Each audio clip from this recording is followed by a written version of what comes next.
पोलादपूर तालुक्यात सोमवार दिनांक 24 नोव्हेंबर रोजी पहाटे 5 वाजण्याच्या सुमारास भीषण अपघात झालाय।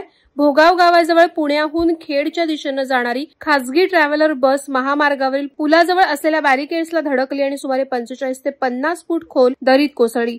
या भयंकर अपघातात बसमधील 22 प्रवासी जखमी झाले असून त्यापैकी 10 जणांची प्रकृती अत्यंत चिंताजनक असल्याचं समजतं।